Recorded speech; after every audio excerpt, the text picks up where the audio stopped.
A Advocacia Geral da União pede 43 anos de prisão para o ex-presidente Jair Bolsonaro. Ninguém volta atrás e reunião de conciliação entre Executivo e Legislativo sobre o aumento do IOF termina sem acordo. Governo reúne empresários e avisa que não pretende pedir adiamento da tarifa de 50% de Donald Trump. Grandes frigoríficos do Mato Grosso do Sul suspendem produção de carne que seria exportada para os Estados Unidos. Governo da Rússia não aceita o ultimato do presidente americano e mantém guerra com a Ucrânia. Penalidades para pessoas que maltratam ou abandonam idosos ou deficientes ficaram mais rigorosas. Pipas enroscadas na rede de energia elétrica deixaram mais de 200 mil pessoas sem luz no Rio de Janeiro. E cientistas revelam novas descobertas sobre a misteriosa formação subaquática conhecida como Atlântida Japonesa.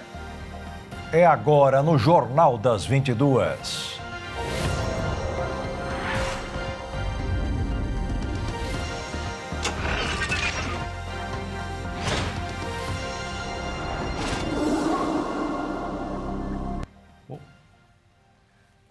O vice-presidente Geraldo Alckmin reuniu-se com representantes do setor empresarial e do agronegócio para reverter as tarifas impostas pelos Estados Unidos ao Brasil. A Confederação Nacional da Indústria estimou que as tarifas podem causar a perda de até 110 mil postos de trabalho.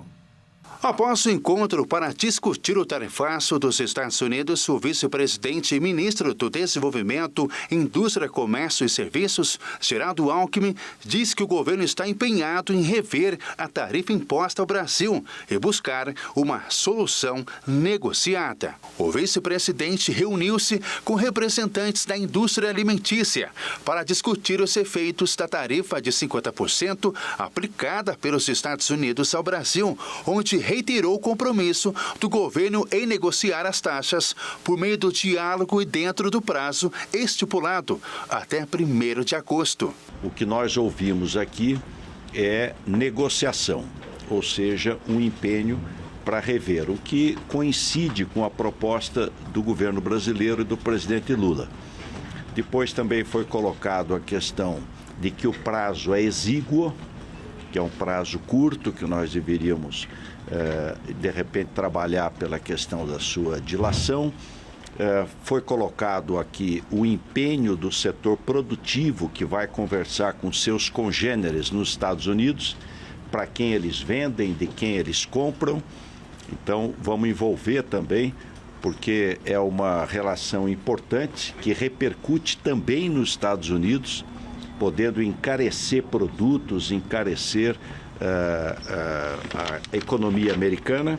O ministro do Desenvolvimento, Indústria e Comércio, Geraldo Alckmin, destacou que as primeiras tratativas do Palácio do Planalto com a Casa Branca começaram depois que o presidente Donald Trump sobretaxou em 10% os produtos brasileiros e em 25% o aço e o alumínio vendidos pelo Brasil ao mercado norte-americano em abril deste ano. Representantes do agronegócio afirmam que algumas safras já estão prontas e outras serão iniciadas no começo do próximo mês. Por isso, não existe possibilidade de estender o prazo e a única alternativa é solucionar o problema antes do dia 1º de agosto. O vice-presidente Geraldo Alckmin disse que não pedirá mais prazo para os Estados Unidos e que o governo trabalha para que a situação seja resolvida. Nós enviamos uma carta há 2 meses atrás, com uma carta confidencial sobre tratativas de acordo, de entendimento, mas não obtivemos resposta. Isso faz 2 meses. Então, o que nós vamos encaminhar é uma carta dizendo: aguardamos a resposta e continuamos empenhados em resolver esse problema. A indústria pede para o governo não retaliar as taxas de até 50% impostas por Donald Trump sobre produtos nacionais, o que pode causar a perda de até 110 mil postos de trabalho. além de gerar efeitos negativos sobre o PIB brasileiro. Entre os empresários presentes, muitos se expressaram a percepção de que os prejuízos à relação comercial com os Estados Unidos já começaram. O ministro do Desenvolvimento, Indústria e Comércio tem coordenado as tratativas do governo brasileiro diante das medidas protecionistas adotadas por Donald Trump. Os frigoríficos de Mato Grosso do Sul anunciaram a paralisação da produção de carne bovina para os Estados Unidos. Um dos produtos brasileiros mais exportados também está ameaçado pelo tarifaço. Pelo menos 4 frigoríficos de Mato Grosso do Sul suspenderam a produção de carne para os Estados Unidos após o tarifaço de 50% sobre os produtos brasileiros anunciado pelo presidente norte-americano Donald Trump, que deve passar a vigorar a partir de 1º de agosto. Os Estados Unidos são o segundo maior mercado para a carne bovina do Brasil, ficando atrás apenas da China. Essa taxação dos Estados Unidos, né, não tem valor agregado que cubra esse valor aí de 50%. E se produzir, vai ficar produto parado, com data de vencimento, estocagem, e o mercado complicado, entendeu? Então, a primeira ação a ser tomada foi dar uma segurada nas compras para os Estados Unidos, para venda, desossa, né? E tentar direcionar esse produto para outros estados, outros países, outros estados também, mercado interno, né? O governo de Mato Grosso do Sul confirmou a decisão dos frigoríficos. De acordo com a Secretaria de Estado de Meio Ambiente, Desenvolvimento Econômico, Ciência, Tecnologia e Inovação, a preocupação dos frigoríficos ao suspender a produção direcionada aos Estados Unidos é com a logística, para evitar o acúmulo de estoques que pode provocar ainda mais prejuízos ao setor, já que a nova tarifa pode inviabilizar as exportações para aquele país. E nós temos que buscar, obviamente, novos mercados. No curto prazo, redução de exportações aos Estados Unidos de uma maneira significativa. A busca de mercado ela é um pouco demorada, a gente não consegue colocar esse produto rapidamente em outro mercado internacional. A consequência seria colocar esse produto no mercado interno sul-mato-grossense e mercado interno brasileiro. E poderia, obviamente, haver um aumento de oferta e também uma redução de preço. E, na sequência, até uma redução de preço da arroba do boi aos produtores. Por isso que é tão preocupante esse tarifaço. A decisão dos principais frigoríficos sul-mato-grossenses também foi confirmada pela ABIEC, Associação Brasileira da Carne Bovina. Em nota oficial, a entidade afirma que recebeu a notícia há poucos dias e que o setor está tentando entender como deve atuar para reescalonar e redirecionar as cargas e a produção. De acordo com a ABIEC, as indústrias brasileiras já decidiram pausar temporariamente a produção destinada aos Estados Unidos e já houve uma redução significativa no fluxo de produção da carne específica voltada ao mercado norte-americano. Ainda conforme a entidade, está sendo feita uma busca de novos parceiros ao redor do mundo, com a possibilidade de novas aberturas de mercado. Mas, de forma imediata, é que esse redirecionamento ocorra para países com os quais já mantém exportações, como a China, Sudeste Asiático e o Oriente Médio. A entidade ressalta ainda que aguarda o avanço das negociações governamentais e a forma que o setor privado pode atuar com os importadores e com as empresas brasileiras para entender como contribuir para influenciar o governo americano a rever essa decisão em relação aos produtos brasileiros. Mesmo com alguns setores da economia já apresentando problemas, as tensões diminuíram um pouco no mercado financeiro. Apesar das bravatas de lado a lado, ainda existe a perspectiva de negociações. Com isso, o dólar recuou, com a queda de 0,46%, terminou o dia cotado em R$ 5,55.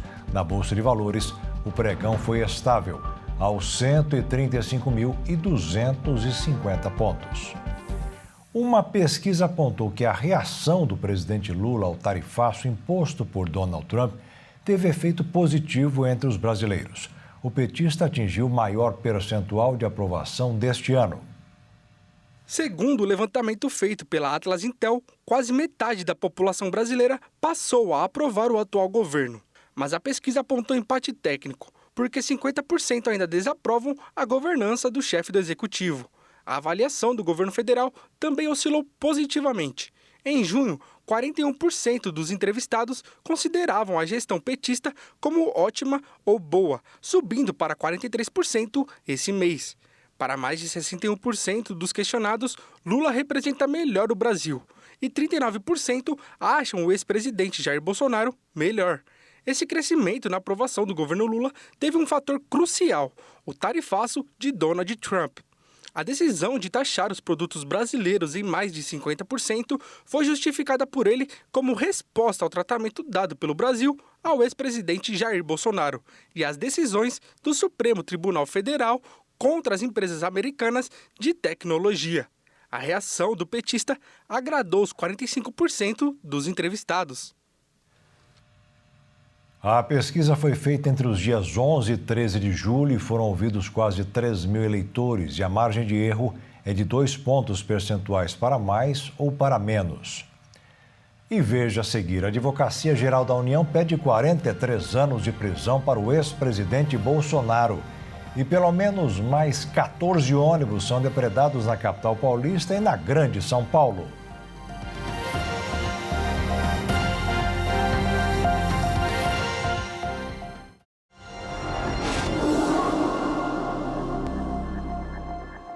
O ex-presidente Jair Bolsonaro está sujeito a uma pena de prisão de 43 anos. Foi o ponto principal do pedido encaminhado pela Procuradoria-Geral da República ao Supremo Tribunal Federal. E o tenente-coronel Mauro Cid, que atua como delator de uma tentativa de golpe, também não foi poupado.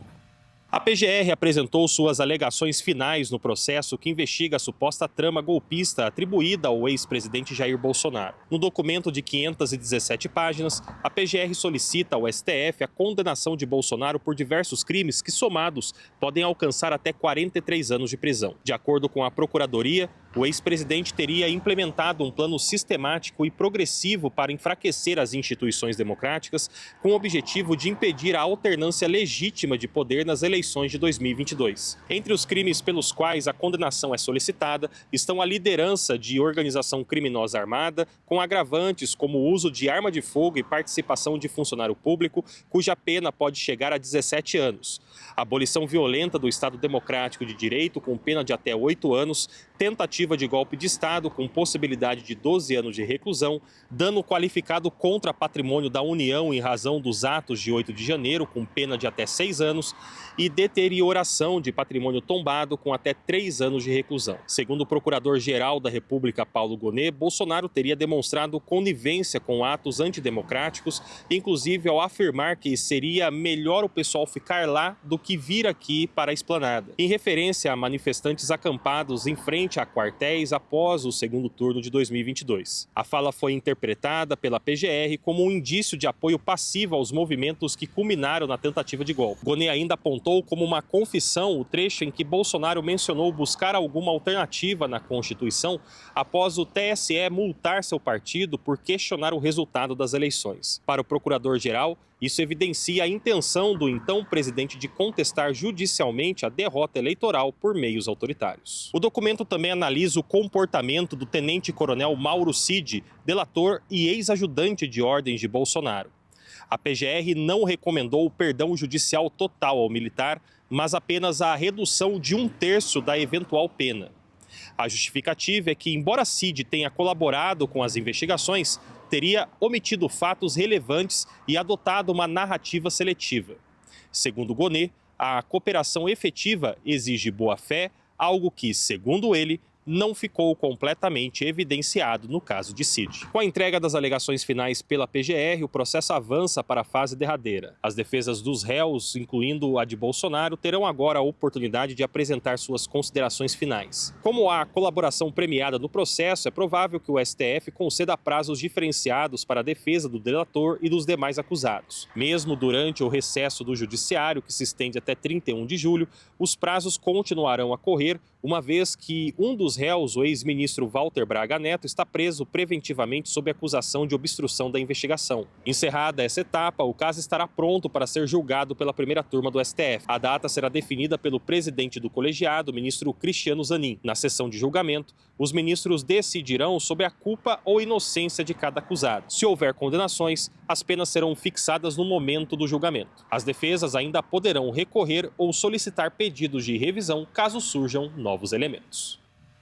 O presidente dos Estados Unidos, Donald Trump, voltou a defender o ex-presidente Jair Bolsonaro em uma entrevista na Casa Branca, dizendo que ele está sofrendo uma suposta caça às bruxas. O presidente americano deixou claro que não é amigo do ex-presidente brasileiro. Após a Procuradoria-Geral da República solicitar ao Supremo Tribunal Federal a condenação do ex-presidente Jair Bolsonaro por organização criminosa armada e golpe de Estado, em um caso que desencadeou uma crise diplomática entre o Brasil e os Estados Unidos.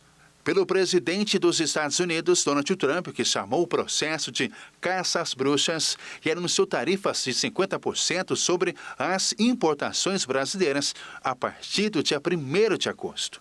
Durante uma entrevista na Casa Branca, o presidente americano Donald Trump voltou a sair em defesa do ex-presidente Jair Bolsonaro. Para ele, o julgamento que o Bolsonaro responde por tentativa de golpe de Estado não deveria estar acontecendo. O presidente Bolsonaro é um bom homem. Conheci muitos primeiros ministros, presidentes, reis e rainhas. E eu conheço e sou muito bom nisso. O presidente Bolsonaro não é um homem desonesto. Ele ama o povo do Brasil. Ele lutou muito pelo povo do Brasil. Ele negociou acordos comerciais contra mim pelo povo do Brasil. Ele foi muito duro. Ele foi duro porque queria fazer um bom negócio para o seu país. Ele não era um homem desonesto. Eu acredito que é um caça às bruxas e não deveria estar acontecendo. Não é que eu o conheça assim, veja. Ele não é como um amigo meu. Ele é alguém que eu conheço. E eu conheço como um representante de milhões de pessoas brasileiros. Eles são ótimas pessoas. Ele ama o país e lutou muito por essas pessoas.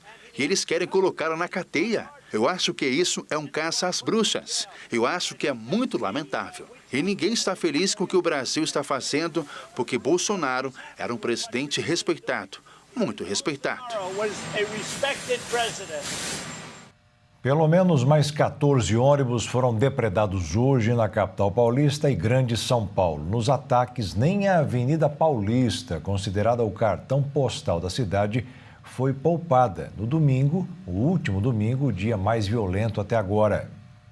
Os ataques a ônibus na cidade de São Paulo têm aumentado a cada dia e aterrorizado passageiros e motoristas de ônibus de toda a capital paulista, principalmente os da zona sul do estado, onde acontece a maioria dos casos. E a Avenida QPC é a região onde os ônibus mais são atacados. São 20 casos registrados até agora. Na sequência, vem a rodovia Raposo Tavares, com 13 ataques. Em terceiro, a Avenida Senador Teutônio Vilela, com 12 ataques registrados. Em quarto lugar, a Avenida Corifeu de Azevedo Marques, com 8 registros. E com a mesma quantidade de ataques, está a Avenida Sapopemba e a Avenida Vereador João de Luca. Em sétimo lugar, a Avenida Brigadeiro Faria Lima, com 7 ataques registrados. E em oitavo lugar da lista, a Avenida Interlagos, também com 7 registros. E a Avenida Engenheiro Armando de Arruda Pereira é a 9ª região com mais ataques registrados. E as empresas de ônibus relataram que até o momento, 421 veículos foram depredados.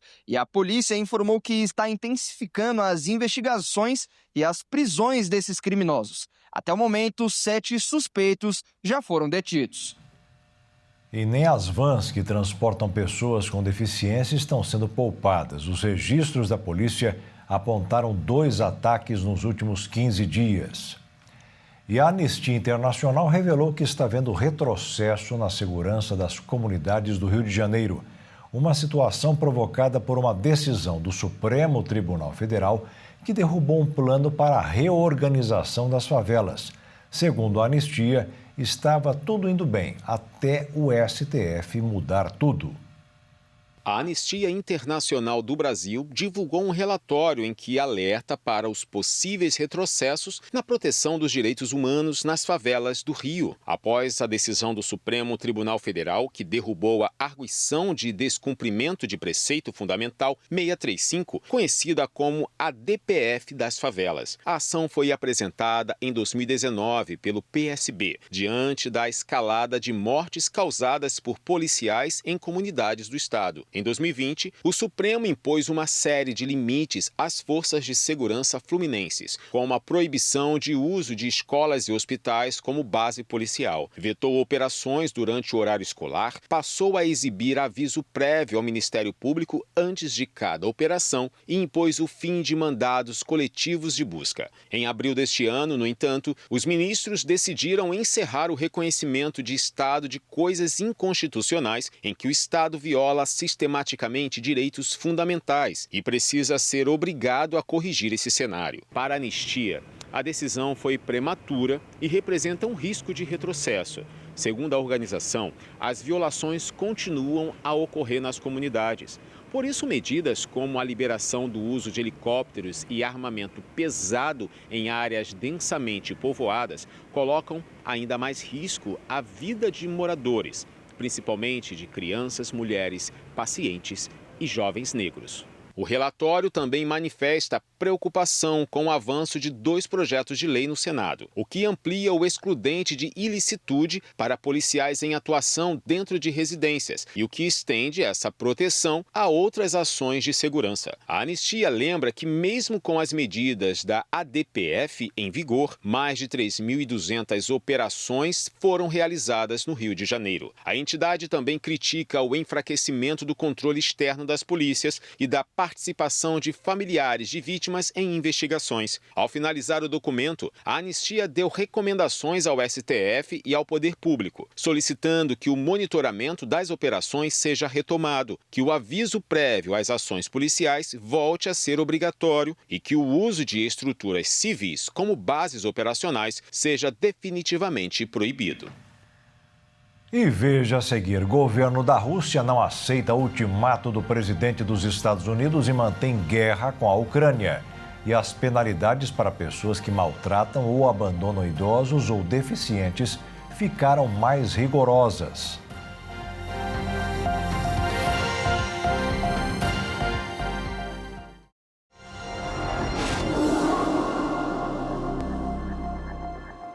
Não deu em nada a audiência de conciliação convocada para que o Executivo e o Legislativo chegassem a um acordo sobre o aumento do IOF. Os presidentes da Câmara e do Senado nem participaram, mandaram representantes. O ministro do STF, Alexandre de Moraes, deverá dar a palavra final. O governo federal, por meio da AGU, confirmou que manterá a defesa integral do decreto que aumentou as alíquotas do IOF, mesmo após a crise institucional instalada com o Congresso Nacional. A medida assinada pelo presidente Lula é considerada estratégica tanto do ponto de vista fiscal quanto político, e será o ponto central da audiência de conciliação marcada pelo STF. Segundo o ministro da Casa Civil, Rui Costa, não há proposta alternativa sendo considerada. A diretriz do governo, reforçada por auxiliares palacianos, é sustentar a validade total do decreto como forma de preservar a prerrogativa presidencial de editar normas com efeito tributário. A estimativa da equipe econômica é que a medida assegure cerca de 12 bilhões de reais em arrecadação ainda este ano e aproximadamente 31 bilhões em 2026, valor fundamental para o cumprimento da meta de superávit fiscal de cerca de 30 bilhões previstas para o último ano do atual mandato. A crise se intensificou quando os presidentes da Câmara dos Deputados Hugo Motta e do Senado Davi Alcolumbre lideraram a aprovação de um decreto legislativo que sustou os efeitos do decreto do Executivo. Em resposta, Lula acionou o STF alegando inconstitucionalidade da decisão do Congresso. O relator, ministro Alexandre de Moraes, suspendeu temporariamente ambos os decretos e convocou uma audiência de conciliação entre os poderes. Na decisão, Moraes reconheceu que a Presidência da República tem competência para editar decretos regulatórios sobre o IOF, desde que respeite os limites legais e constitucionais. Contudo, ponderou que deve ser apurado se o objetivo da medida é realmente regulatório, como sustenta o governo, ou meramente arrecadatório, como alega o Congresso. O governo argumenta que o objetivo principal é corrigir distorções no mercado de crédito e câmbio, aumentando a eficiência econômica. Já os advogados do Legislativo sustentam que houve desvio de finalidade, uma vez que o aumento do imposto teria como propósito exclusivo a elevação da arrecadação. Empresas afetadas com a decisão já se mobilizam para contestar o decreto judicialmente. Especialistas da área tributária alegam que a inclusão do chamado risco sacado, operação financeira comum entre fornecedores e empresas, como o fato gerador do IOF, é inconstitucional. Pela Constituição, a criação de novo tributo ou a modificação de fato gerador só pode ocorrer por meio de lei complementar ou ordinária e não por decreto presidencial. Mesmo com eventual redução da alíquota pelo governo, o setor privado pretende seguir com ações judiciais, alegando cobrança indevida. Segmentos como o varejo, a indústria alimentícia, a cadeia química e outros alegam impactos financeiros significativos. Desde a suspensão dos efeitos do decreto pelo STF, os danos econômicos foram contidos. No entanto, tributaristas alertam que, caso a cobrança seja retomada, deve haver uma nova onda de judicializações. E mesmo que o Supremo venha declarar o decreto inconstitucional, cada empresa ainda precisará entrar com ação individual para tentar recuperar os valores já pagos, processo que, na esfera administrativa, pode levar anos. As punições pelos crimes de maus tratos e de abandono de pessoas com deficiência e de idosos estão mais rigorosas. É o que diz a Lei Brasileira de Inclusão e o Estatuto da Pessoa Idosa, publicada no Diário Oficial da União. O vice-presidente Geraldo Alckmin, do PSB de São Paulo, na qualidade de presidente em exercício, sancionou lei que aumenta a punição contra quem cometer os crimes de maus tratos e abandono de incapaz, contra idosos ou pessoas com deficiência, PCD. Antes, o crime de abandono podia ser punido com prisão de 6 meses a 3 anos. Agora, o delito tem pena de reclusão que varia entre 2 e 5 anos. A nova lei também define agravantes. Se o abandono do idoso ou PCD resultar em lesão corporal grave, a prisão aumenta de 3 a 7 anos. E caso a vítima morra, a prisão será de 8 a 14 anos. Os mesmos prazos são aplicados caso alguém exponha idoso ou PCD a risco de vida ou de saúde, o que é considerado crime de maus tratos. Está incluso neste rol privar uma pessoa de alimento ou abusar de métodos de correção. Segundo o relator, o senador Carlos Viana, do Podemos de Minas Gerais, que apoiou o aumento das penas, esses são crimes praticados contra quem não pode oferecer resistência e que podem acarretar em danos físicos e psicológicos irreparáveis. Na sua opinião, as punições anteriores eram amenas. O texto foi originalmente sugerido pelo deputado Hélio Lopes, do PL do Rio de Janeiro. Com a aprovação, foram modificados os estatutos da pessoa idosa, da pessoa com deficiência e da criança e do adolescente. 2 pessoas morreram após chuvas intensas em Nova Jersey, nos Estados Unidos. O carro foi arrastado pela enchente para dentro de um riacho. Já em Nova York, também houve inundações em estações do metrô. Uma chuva forte atingiu a região nordeste dos Estados Unidos e Nova Jersey foi uma das cidades alcançadas pela enxurrada. As águas provocaram a morte de 2 pessoas. O veículo onde as vítimas estavam foi arrastado para dentro de um riacho. As estradas principais da cidade foram fechadas e o governador de Nova Jersey, Phil Murphy, declarou estado de emergência. Enquanto isso, na cidade de Nova York, a água invadiu várias estações do metrô, causando atrasos e até mesmo a suspensão do serviço. Um vídeo compartilhado nas redes sociais mostrou a água de esgoto invadindo uma plataforma, alcançando o interior dos vagões. A concessionária de trens de Nova York afirmou que as inundações ocorrem porque o sistema de esgoto da cidade ficou sobrecarregado pela chuva. O Serviço Nacional de Meteorologia dos Estados Unidos emitiu alerta para as cidades de Nova York, Nova Jersey, Virgínia e Pensilvânia. O governo de Israel rompeu a trégua em vigor desde o ano passado e voltou a atacar o Líbano. Os bombardeios provocaram 12 mortes no Vale do Beca, no leste do país, onde, segundo as autoridades israelenses, estariam membros do grupo guerrilheiro Hezbollah. Israel voltou a atacar o Líbano, rompendo uma trégua em vigor entre o governo israelense e o Hezbollah, desde que os dois lados encerraram a guerra que travaram no ano passado. As forças israelenses disseram ter atacado alvos pertencentes à força de elite Radwan, do movimento libanês. O Hezbollah condenou os ataques, chamando-os de grande escalada no contexto da agressão em curso contra o Líbano e seu povo. A agência oficial de notícias libanesa relatou anteriormente que a investida tinha como alvo um campo de deslocados sírios. Todas as mortes foram na área de Wadi Farah, no distrito de Baalbek. Segundo um comunicado militar, na região estavam localizadas instalações de treinamento usadas para planejar e executar ataques terroristas contra tropas israelenses e o Estado de Israel. Segundo a publicação, abre aspas, o armazenamento de armas e as atividades da organização terrorista Hezbollah nesses locais constituem uma violação flagrante dos acordos entre Israel e o Líbano e representam uma ameaça futura ao Estado de Israel. Fecha aspas. O ministro da Defesa israelense, Israel Katz, disse que os últimos ataques foram uma mensagem clara ao Hezbollah e ao governo libanês, que é responsável por fazer cumprir o acordo de cessar-fogo. Katz acrescentou ainda que todos os terroristas serão atacados e combatidas qualquer ameaça contra o povo do norte e o Estado de Israel. O acordo prevê o desarmamento de todos os grupos armados do Líbano e determina que todas as armas não autorizadas e a infraestrutura militar devem ser desmanteladas, começando pelo sul do Líbano. A Rússia reagiu com um tom de desafio e cautela ao ultimato do presidente dos Estados Unidos, Donald Trump, para dar um ponto final na guerra contra a Ucrânia. O líder americano deu 50 dias para Vladimir Putin parar com o conflito, sob pena de novas sanções.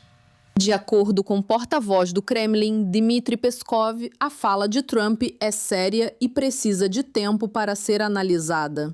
Para ele, os sinais dados em Bruxelas e Washington sinalizam a continuidade da guerra. Bruxelas é a sede tanto da OTAN, cujo secretário-geral Mark Rutte estava ao lado de Trump durante o anúncio do ultimato no Salão Oval da Casa Branca, quanto da União Europeia.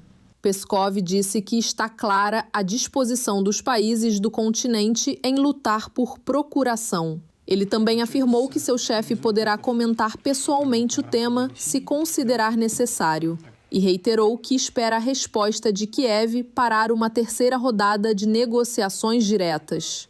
Já o vice-chanceler Sergei Ryabkov afirmou um pouco antes que a Rússia sempre esteve pronta para negociar, mas que não o fará sob ameaças ou ultimatos. Sua escolha como porta-voz na crise é simbólica. Ele é o principal negociador nuclear da Rússia, além de especialista em Estados Unidos. Um dos porta-vozes deste grupo, o ex-presidente Dmitry Medvedev, chamou o anúncio de Trump de ultimato teatral, a ser desconsiderado. Segundo um observador do Kremlin, a reação inicial do governo russo é a de entender o quão séria é a ameaça de Trump. Segundo ele, os 50 dias foram lidos como um prazo razoável para acomodações eventuais, mas há o temor de mais pressão. Ao mesmo tempo, o americano disse à rede britânica BBC, em conversa publicada, que está desapontado com Putin, mas que ainda não desistiu dele. Pelo sim, pelo não, o chanceler russo, Sergei Lavrov, se reuniu na China com o líder Xi Jinping para discutir a crise e disse em entrevista que precisa entender os termos do presidente dos Estados Unidos, Donald Trump.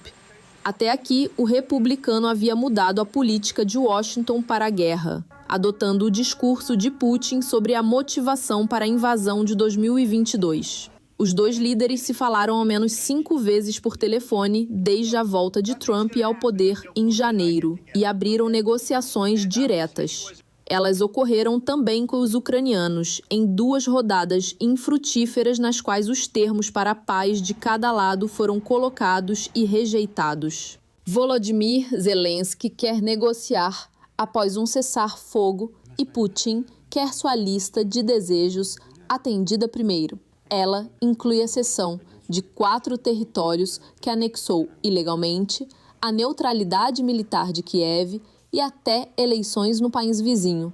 Frustrado, Trump passou a criticar pontualmente o colega russo, a quem já disse admirar. Ao mesmo tempo, deu sinais contraditórios, suspendendo o envio de armas de defesa antiaérea a Kiev que haviam sido prometidas na gestão Joe Biden. O fluxo foi retomado e, por fim, veio o ultimato, a ameaça de Trump, em caso de não haver o cessar-fogo, é dupla, na mão das sanções e na do aumento da ajuda militar a Kiev. Ele promete tarifas de 100% no comércio bilateral com a Rússia, o que é inócuo, dado o baixo volume dele, mas também a mesma taxação contra países que compram petróleo de Putin. E veja a seguir, pipas enroscadas na rede de energia elétrica deixaram mais de 200 mil pessoas sem luz no Rio de Janeiro. E cientistas revelam novas descobertas sobre a misteriosa formação subaquática conhecida como a Atlântida japonesa.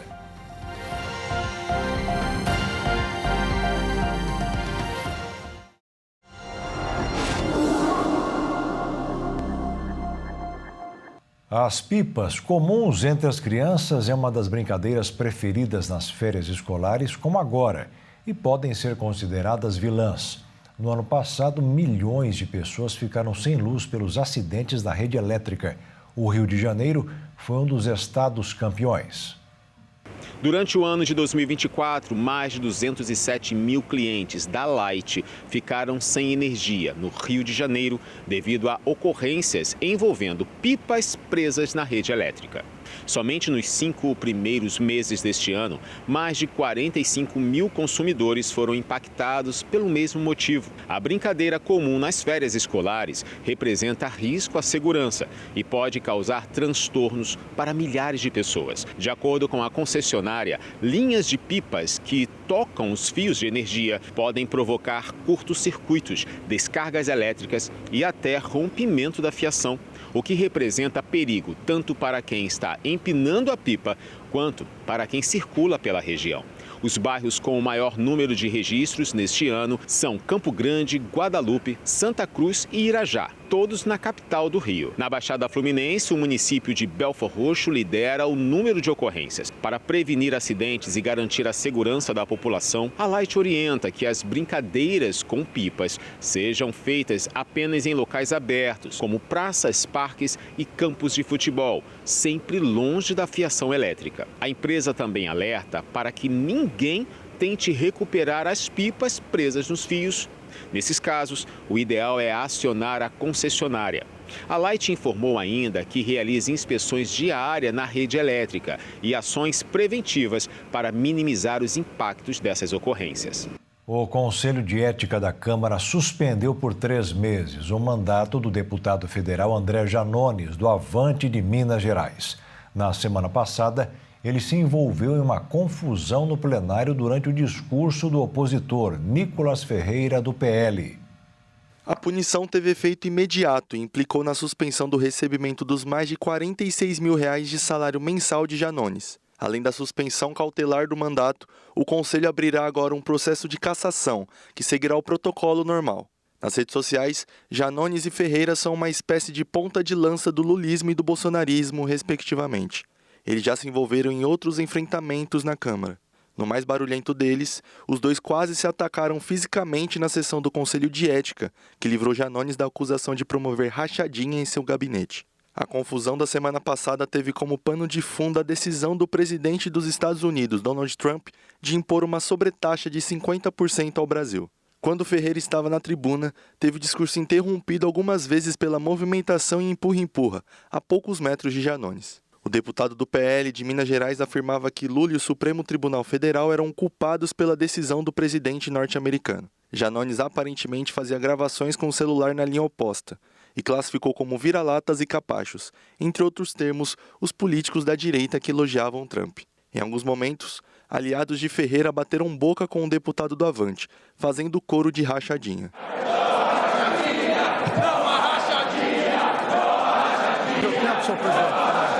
Em referência à investigação que foi realizada contra o aliado do presidente Lula. Em vídeo reproduzido na sessão do Conselho, Janones aparece chamando Ferreira de cadelinha. O relator destacou esse trecho para apontar caráter homofóbico de Janones em relação a Ferreira. A sessão do Conselho de Ética teve presença massiva de bolsonaristas. Deputados do PT e do PSOL defenderam Janones e classificaram a punição como excessiva, o que desencadeou mais discussões e empurrões. O avanço da diabetes tipo 2 entre crianças e adolescentes preocupa os médicos. O crescimento dos casos está ligado à obesidade infantil, ao excesso ao uso de telas e a puberdade precoce. Os médicos que participaram da 85ª edição da Associação Americana de Diabetes mostraram preocupação com o aumento do tipo 2 da doença. Segundo a versão 2025 do Atlas da Diabetes, esse tipo representa 90% dos casos em todo o mundo. Um estudo da Federação Internacional de Diabetes de 2021 estimou que mais de 1 milhão de crianças e adolescentes entre 14 e 19 anos vivem com a diabetes tipo 2. Os médicos alertaram que o diagnóstico da doença está sendo cada vez mais cedo, devido à obesidade infantil e o sedentarismo. A falta de um bom sono e o histórico familiar também podem influenciar no desenvolvimento do quadro. Além disso, o excesso de peso tem antecipado a puberdade, pois o acúmulo de gordura reduz os níveis da proteína que transporta os hormônios sexuais. Entre as meninas, o início da transição passou dos 14 para os 10 anos. Outro ponto de alerta é o tempo de exposição à doença. Embora o tipo 2 em jovens não seja o mais agressivo, o diagnóstico precoce significa que as complicações tendem a surgir décadas antes, por volta dos 40 anos, em vez dos 60 ou 70 anos. Estudos recentes apontaram que quanto mais cedo a diabetes tipo 2 se manifestar, maior o risco de desenvolver demência na velhice. A projeção para 2050 prevê um aumento da enfermidade devido ao envelhecimento da população e o aumento da urbanização em todo o mundo. Para reduzir o risco de complicações precoces, os especialistas recomendam um controle rigoroso da glicemia, com a prática regular da atividade física, alinhada à alimentação saudável e um sono adequado. No entanto, o tratamento em crianças e adolescentes enfrenta dificuldades. A baixa adesão, a resistência ao uso de medicamentos crônicos e a presença de comorbidade como depressão e ansiedade dificultam o controle da diabetes. Segundo as diretrizes da ADA, o rastreamento precoce é fundamental. Ele deve começar aos 10 anos ou no início da puberdade em crianças com sobrepeso ou histórico familiar. As tecnologias para ajudar no controle já estão sendo usadas. Entre os avanços, a monitorização contínua da glicose e o pâncreas artificial são os mais eficazes. O dispositivo que simula o órgão real combina um sensor de glicose com uma bomba de insulina que ajusta automaticamente as doses conforme a necessidade do corpo. Um mistério no fundo do mar do Japão desperta a curiosidade dos cientistas por muitos anos. Uma monumental formação rochosa que lembra uma cidade desafia os arqueólogos. Alguns acreditam que foi construída por humanos, mas a maioria afirma que foi moldada por atividade tectônica. Ao descer cerca de 25 metros nas águas cristalinas que cercam a ilha japonesa de Yonaguni.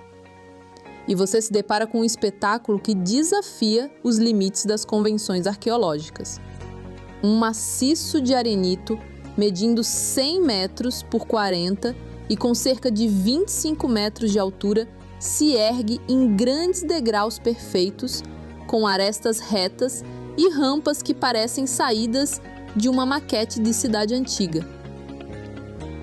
Seria uma ruína de uma civilização desconhecida ou simplesmente uma formação rochosa extraordinária? A descoberta do monumento Yonaguni remonta a 1986, quando o instrutor de mergulho Kihachiro Arataki explorava a área, localizada a cerca de 100 quilômetros a leste de Taiwan, em busca de novos cenários para apresentar a turistas. Ao se aproximar, deparou-se com gigantescas estruturas de pedra que imediatamente lhe lembraram construções arqueológicas. Surpreso, Arataki avisou pesquisadores da Universidade de Ryukyu, dando início à lenda da Atlântida japonesa, em referência à ilha fictícia mencionada nas obras de Platão. Um dos principais defensores da hipótese de origem humana é Masaki Kimura, professor emérito de geofísica da Universidade de Ryukyu, que passou décadas estudando o local. Kimura não tem dúvidas. Para ele, o que está sob o mar seriam restos de uma cidade antiga, possivelmente construída pelo povo Jomon, há mais de 10 mil anos, quando essa região ainda não estava submersa devido ao nível do mar mais baixo. Para Kimura, as provas são duas. De um lado, marcas que poderiam indicar trabalho de extração e figuras talhadas. De outro, a intensa atividade sísmica da região. Sua teoria conta com o apoio de outros especialistas, como Toru Ouchi, professor associado de sismologia na Universidade de Kobe, que mergulhou pessoalmente no local. No entanto, a tese não é unânime. Robert Schoch, professor da Universidade de Boston e geólogo, está no extremo oposto do debate. Após seu primeiro mergulho no local, defendeu que a formação não é artificial. Segundo Schoch, as formações seriam resultado de processos geológicos naturais. Um dos argumentos mais fortes contra a teoria da civilização perdida envolve a cronologia. Conforme destaca o IFL Science, se o monumento fosse artificial, teria que ter sido construído antes de ficar submerso, ou seja, há mais de 12 mil anos. E isso o colocaria antes de qualquer outra civilização sofisticada conhecida, inclusive anterior a Göbekli Tepe, o templo monumental mais antigo já descoberto, o que desafiaria a compreensão atual sobre o surgimento de sociedades humanas complexas. Além disso, o consenso científico atual aponta que grandes construções monumentais surgiram apenas após o desenvolvimento da agricultura, há cerca de 12 mil anos, que permitiu excedentes de alimentos, estruturas de poder centralizadas e especialização do trabalho. E o Jornal das 22 termina aqui. Uma boa noite para você e fique na paz. Tchau.